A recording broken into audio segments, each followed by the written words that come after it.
Well, good evening. My name is Sam Beisline. Welcome to my YouTube channel.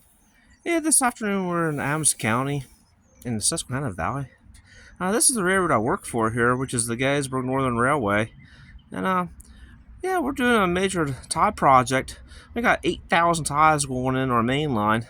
And yeah, it's going to definitely need all 8,000 of them. Like any other railroad,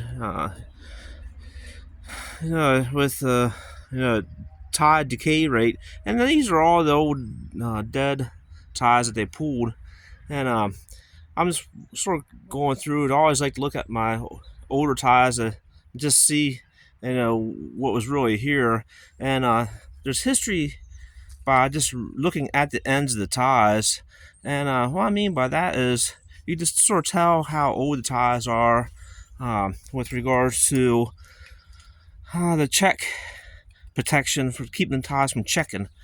And what I mean by that is over the years they had several things, and here's two of them right here. So years ago they had ties such as this that don't have nothing in, and that's common. And actually still to this day you can find newer ties that don't have no check protection on the end.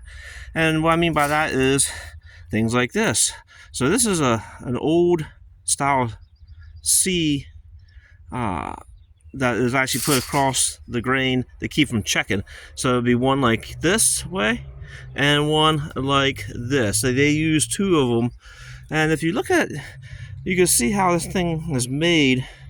This C is made. This is the sharp side. It's very sharp, like a razor blade.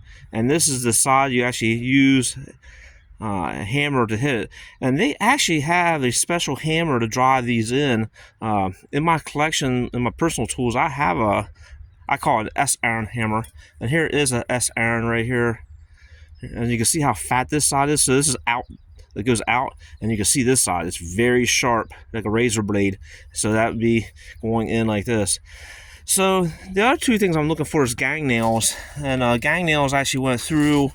They were the spiral piece that goes through here is actually drilled and ran through to keep the tie from checking and splitting. And then yeah, this is what we have now is the mesh.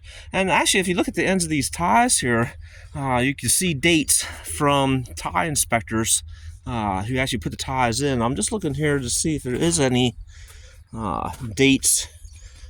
And I did see one here that they actually have a hammer with a date on it, and you smack it with a hammer, and it would literally put the date when the tie was installed. And the track inspector would carry that, or the guy who's actually inspecting the work. Yeah, so you can see, okay, up here is one of those C's right there. You can see right there is one right there, and there's another right there, and you can see they're back to back, and they're predecessors for the S-iron.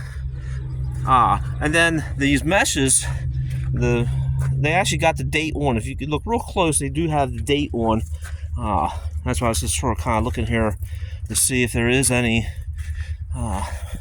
ones with dates on, and looking for the gang nails. So, okay, well right here, look at this. There is OR9 1. So that'd be a 91 right there. So that's, and sometimes you'll see with railroad names on the end. That is definitely a no. Sometimes if that was like a C and R, that'd be like a Conrail, which believe it or not, if it was a relay tie, the vendors would got them from off of Conrail, and that could happen. Okay, right here's a tie right here. It has a 60 on the end. Right there's a 60. So that's the year and that tie was installed, and it would have been a special hammer that was actually hit to put that in. So yeah, the contractor's moving right along. They're doing a very great job for us, and yeah, they got the big chunk of it done here today again. Okay, I just want to thank everybody for watching my YouTube channel, and yeah, we'll just go ahead and keep on making the Gettysburg Northern Railroad Railway safer and getting more ties put in it. Alright, I just want to thank everybody for watching my YouTube channel, and we'll see you on the next go round. Thanks for watching.